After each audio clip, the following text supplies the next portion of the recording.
Good evening, everyone. I'm broadcasting live Friday the 13th, Friday, May 13th. Today's quote is about good things. Good things that are not good.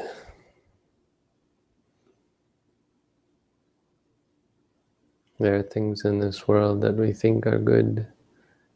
They turn out to be dangerous. Daruno, daruno.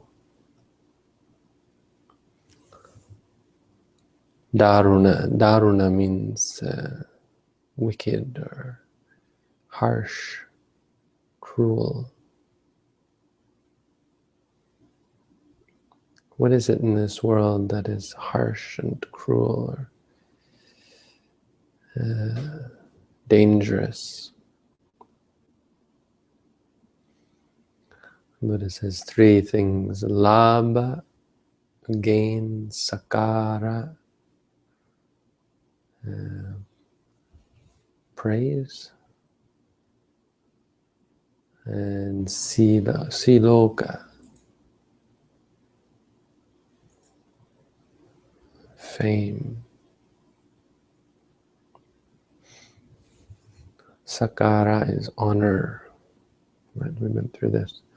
Sakara is when people hold you, esteem you. Siloka is fame. Labha is gain. These things are very bad, no? Not the sort of things you think of as bad, as problematic. Why are these considered to be bad? Buddha says, idahang bhikkhave ekachang pugalang evang cetasa ceto paricca pajanami.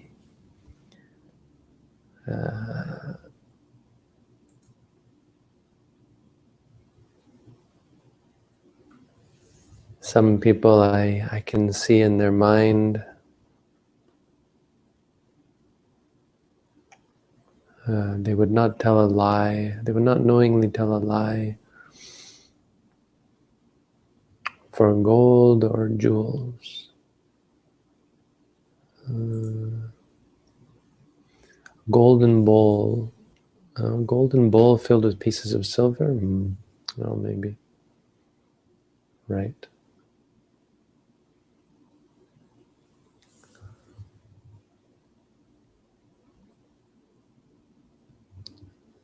There are people who would not normally do evil things. They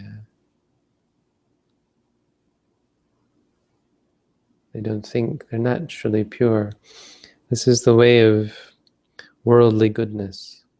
You'll see people who are just naturally wholesome and good and kind. And then he says, but that same person I've seen telling lies because his heart was obsessed by gains, honor, and fame, though of having been corrupted. And there are like Aesop's fables about that sort of thing. Where someone becomes, the classic story where someone loses sight of what's good, becomes blinded by gains, honor, and fame. Good things blind us. There's a danger in too much. Undeserved. The Buddha often talked about undeserved. When someone isn't capable or isn't ready or isn't worthy of gain, praise, fame, or anything else good. It's another reason why nature is such a useful environment to meditate in, because it's quite harsh. It forces you and to be patient and present. It's easy when things become, when we live in the world, like in Asia when we went to meditate, it could be quite cold, and say colder than it is here now, but here we turn on the heat when it gets below 20 degrees. And we have hot water showers. We couldn't imagine taking a cold water shower, this kind of thing. It's easy to become complacent and lazy. When you actually live in nature, if you've ever lived in nature, it forces you to be content, to accept, to let go, because you can't run away. There's no, if you don't have a hot water shower, then you have to take a cold water shower. If you live in the forest, you don't even have a cold water shower. You have to bathe in the river or not bathe at all for days.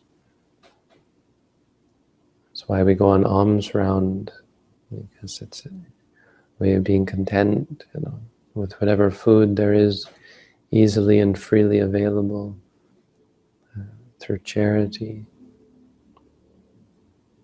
freeing ourselves from the complacency of choosing and getting what we want all the time. That's why we sleep on the floor. That's why we give up money and give up luxury, because these things are dangerous. Worldly good things are problematic, and this is another reason why many people are unable to progress in the practice, are unable to even think of meditation practice as a positive thing. There's many people in this world who couldn't imagine a reason for meditating, right? Why?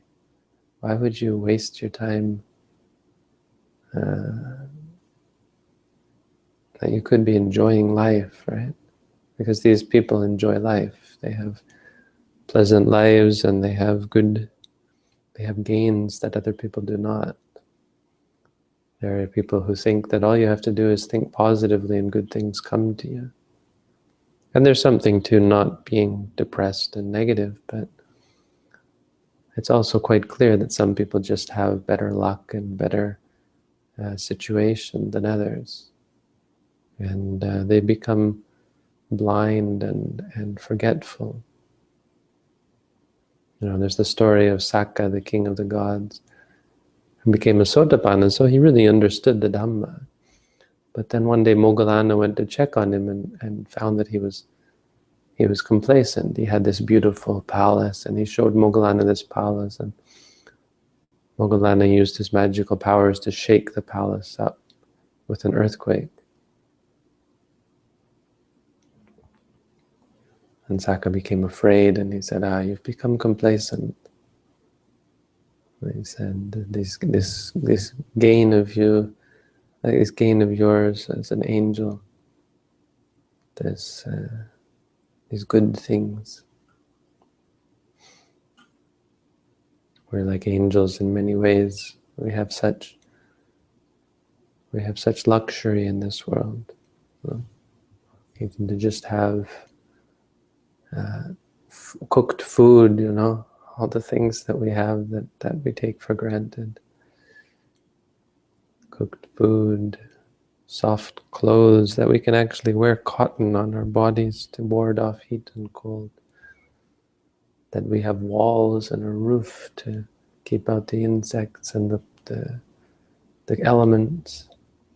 That we have medicine so we don't have to put up with our illness. We can just, whenever we're sick, for whatever reason, we can take a pill and it goes away. Very easy to get lost in these things and not realize the limited nature of our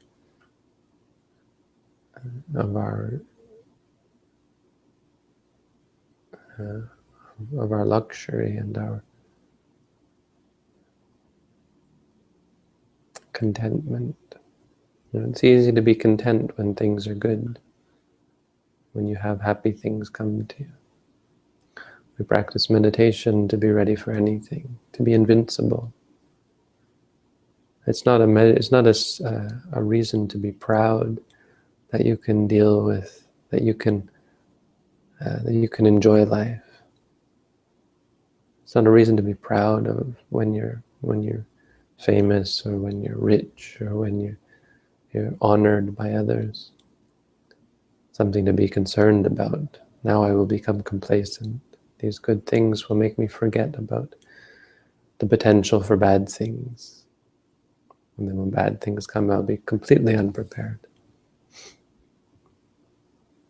Anyway, very important aspect of Buddhism is our relationship with worldly good things. It's a very important point in leading us to take the meditation practice seriously. It's our relationship with worldly happiness, worldly pleasure, worldly good things, the worldly dhammas, and reminding ourselves that these are not permanent, that the good and the bad are unpredictable, unreliable, unsustainable. Okay. So anyway, that's our Dhamma for this evening. Do we have any questions? Good morning. Thanks for the broken gong teaching. Glad you appreciated. Just a reminder, I asked a couple of questions. Well, I don't see them. If they're before last night, then I think they're lost.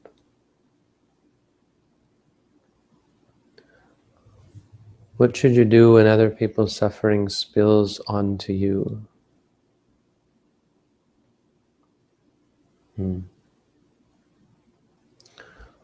Well, it's interesting how you say spills onto you. You might have to give me an example, but I can talk about some of the ways it spills onto you, no? When you feel sympathetic for other people's suffering is one way, or when people get you caught up in their own problems is another way. But you can't actually, suffering can't actually spread. Suffering is one thing that can't spread. You can't suffer because someone else is suffering. It's very easy to suffer when someone else is suffering for these reasons, right?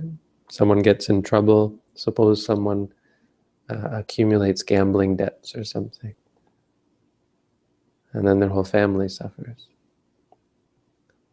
Suppose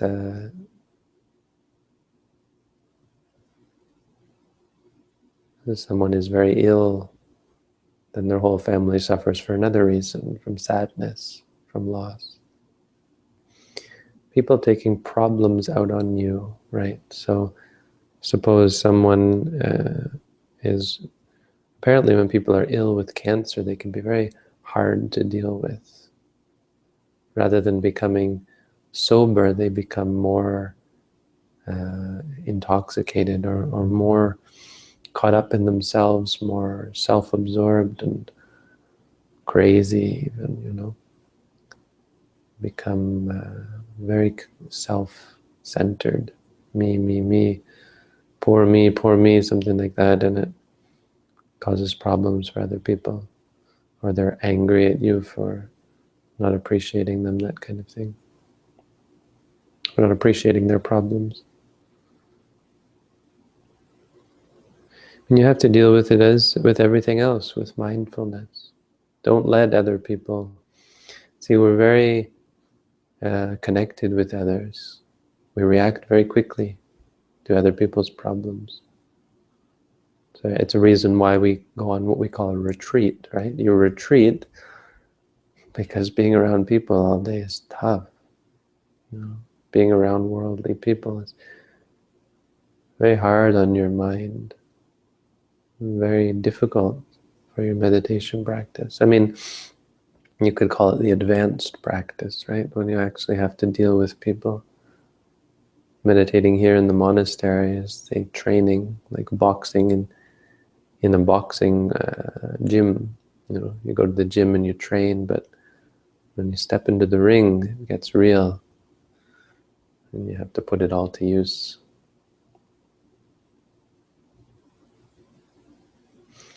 Feeling sad for other people is a big problem, I think. People think compassion is feeling sad for others, and it's not really. You shouldn't be moved by other people's suffering, not in that way. Sorry, that's maybe wrong to say. You should be moved, but moved to help, not moved to sadness. You shouldn't be upset by, is what I mean. Not in that sense. You shouldn't be sad because of other people's suffering.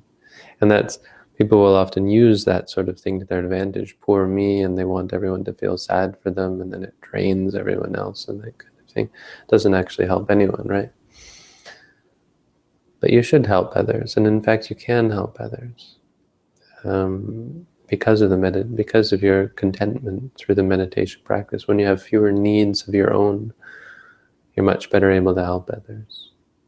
You talk about other people abusing that in terms of using you and expecting you to help them.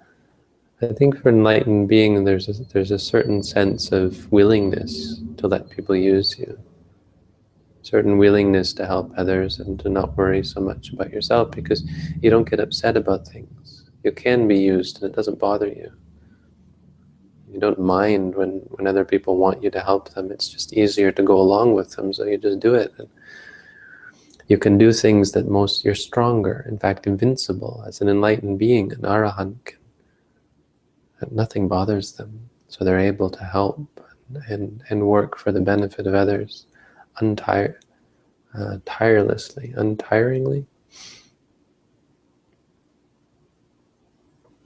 So I mean, those are just some thoughts on that. Ultimately, you have to be mindful, and it's going to depend on the situation and depend on your own abilities. You shouldn't pretend that you're enlightened and try to act like an arahant. You should sometimes protect yourself, and sometimes you have to retreat. Is eating meat considered killing? No, it's not. No. Eating meat is considered eating, chewing. Nothing dies when you eat meat.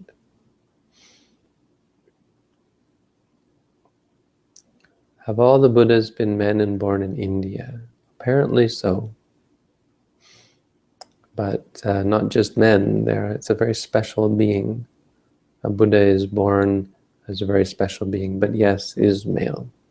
Doesn't mean that women are inferior, although there is that kind of a connotation. Unfortunately, I don't know what to say about that. Maybe it's not true. Maybe there are women Buddhas, but there's a sense that the Buddha form is male, it's masculine. The same goes with Mara, which is the evil angel, is also a male form. So it's a sense, I think, of the male being more powerful, and I know that's kind of sexist, or it's outright sexist, so I don't know what to say about that. Maybe it's not true. I wouldn't put too much stock in it. It's not like it's an important teaching or anything. But yeah, curiously, they seem, according to the commentaries, to have been all male, born in India. And India seems to come again and again. Each universe has an India, apparently. Take that as you will.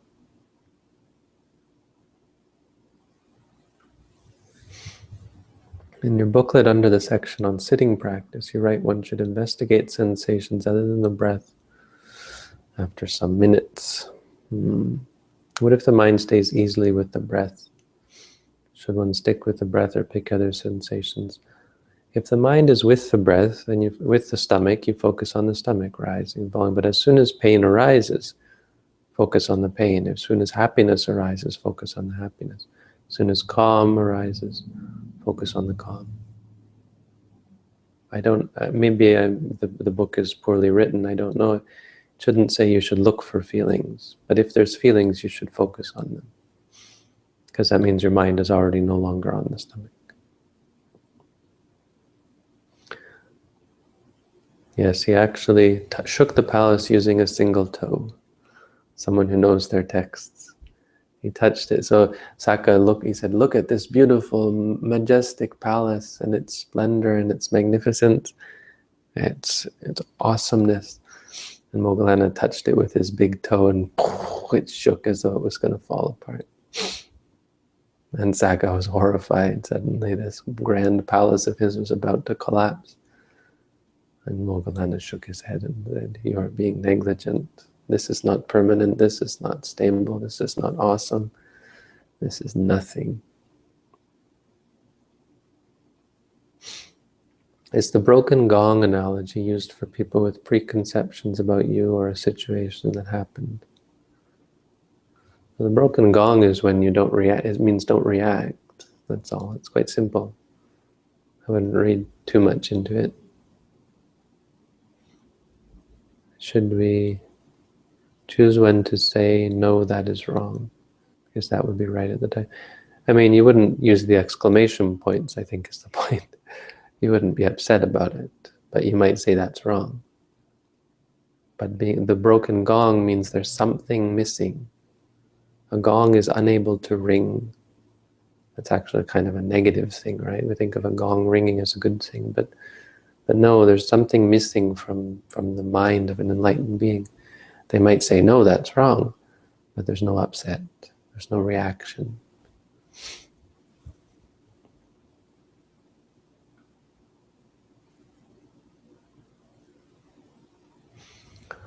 What is the incentive for its continuance via factory farming and consuming it? Yes, but that's not immoral. That doesn't make it immoral. It may make it immoral in an intellectual sense, but eating meat is just chewing.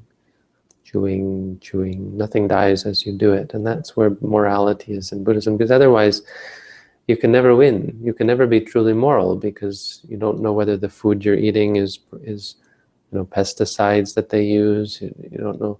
Driving, and you get on the bus and you pay a bus token.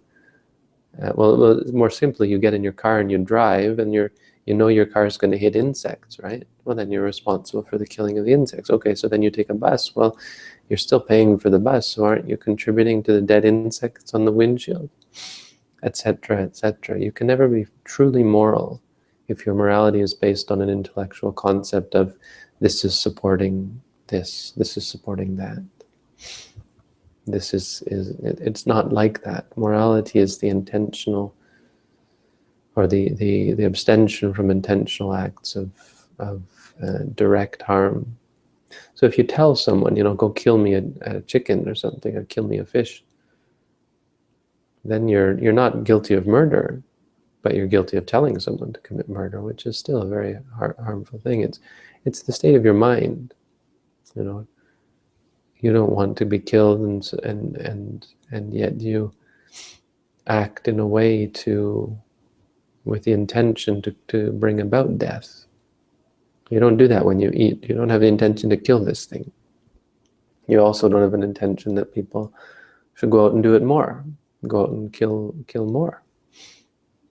I know people look at this and they say, yeah, I don't overthink things. Keep it simple. Otherwise you get lost.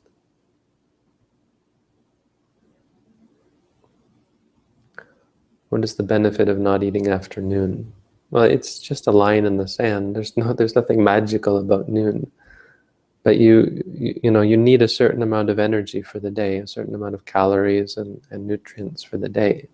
You use those during the day, so eating in the morning gives you that. It means, what do I need to survive? I need food. If I eat in the evening, it's not very useful. But if I eat in the morning, that helps me get through the day, and I live, and I have energy.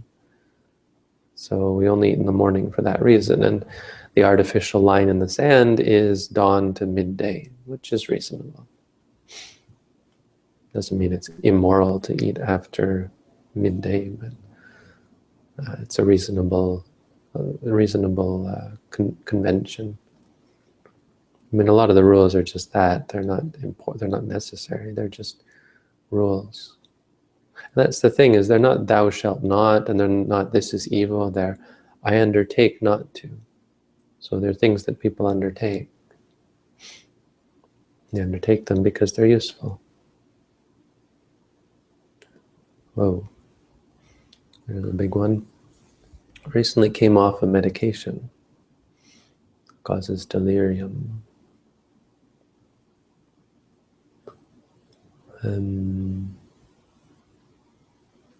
Any tips on fear about dying incorrectly to let go, or concentrate or observe during these overwhelming experiences?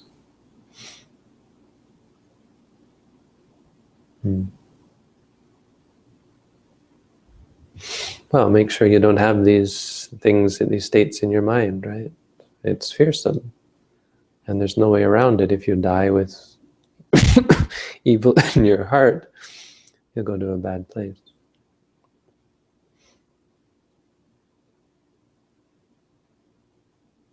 And fear itself is a very unwholesome state, so it's something that you have to deal with. If you die with fear in your mind, that's not a good thing. That's one of the prime reasons for going to a hellish state or a ghostly state. Not a good state. Now, ordinary fear won't send you to hell, but intense fear can make you more afraid, right? Oh my gosh, he said my fear is going to lead me to hell. Well, good. You should see how silly you're being. And in the end, sorry, I don't mean to trivialize it, but in the end, it's just fear. And we make more out of these things than they are, and that's really the problem. If you're mindful of your fear, then it no longer has power over you. Mindfulness meditation, how should you do it? What is the tips? Well, have you read my booklet on how to meditate? I think you have. That's about it. Read my booklet, learn how to meditate, practice that way. It will help you deal with such things as fear and anxiety and so on.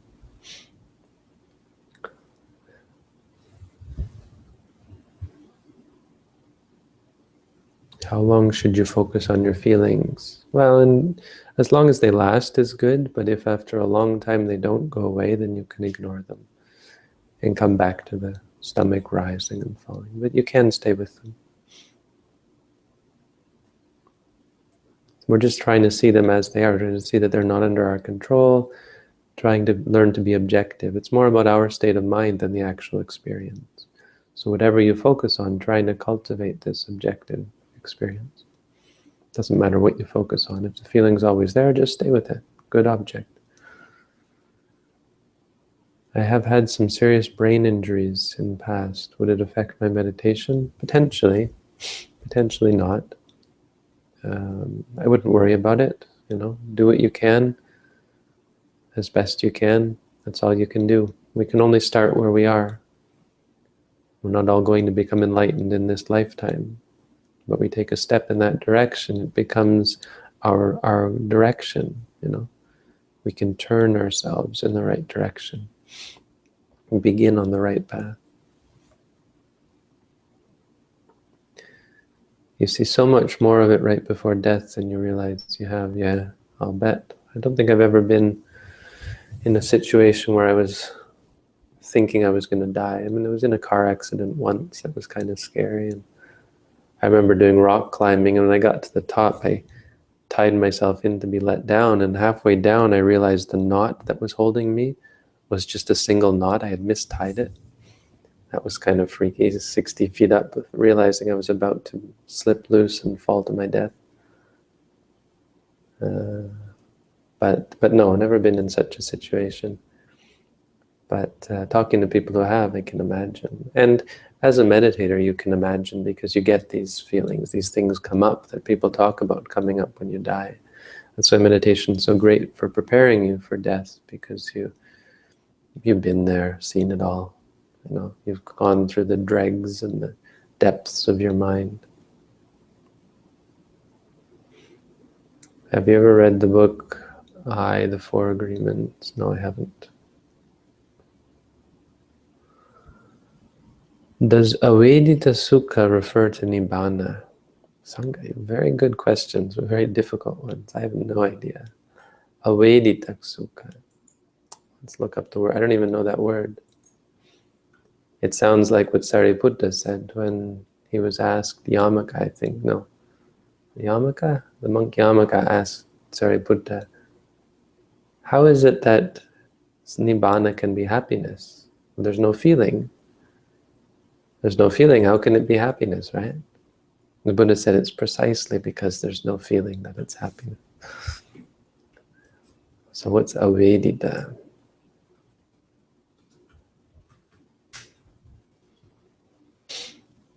Yeah, I don't know. Avedita. It's not in the dictionary. But vedita is felt. So avedita. I don't know. You have to give me context. I could search for it.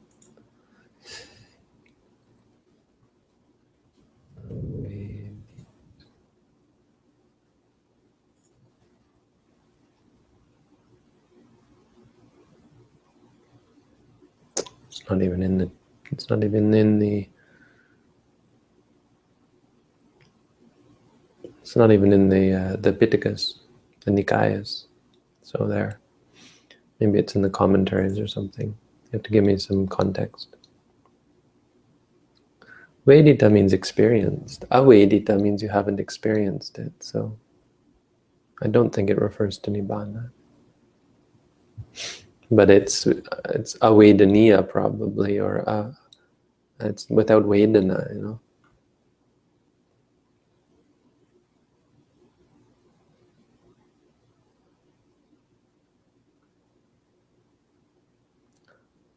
What are you doing? Are you traveling? What are you doing? Are you traveling again soon with the robes?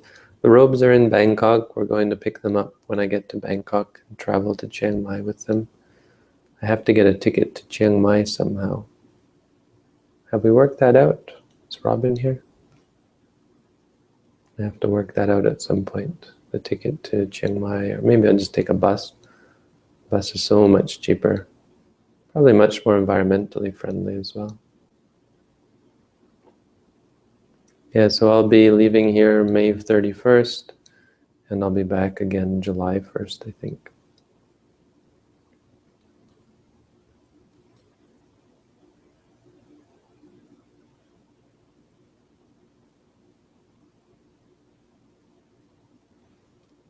Well, Sanka, you can search for it on the DPR. I can search for it, and I can find it in the commentaries, maybe. Vedita means, where does that, that's a very common, where do we see that? Vedita. Veditang. Yeah, it's a very common, the word Veditang, the Buddha uses that a lot. I can't think off the top of my head. One of the main suttas has the word Veditang. Vedita bo should be experienced, that kind of thing. Weekly interviews during June, probably. I'm going to try my best to have internet wherever I go. I guess I can't say for sure, but I'll try my best. I'll have to work it out with Sutanya in Bangkok. I don't know if I have my SIM card here or if it's still working. I don't remember how that goes. I have a Thai number, a Thai cell phone number, which would give me internet there. Wi-Fi is still not that big of a thing there. Anyway, I wouldn't have my own Wi-Fi wherever I'm going. A lot of people use mobile internet.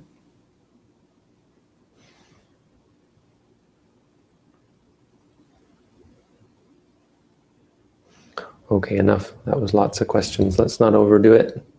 Save some questions for tomorrow.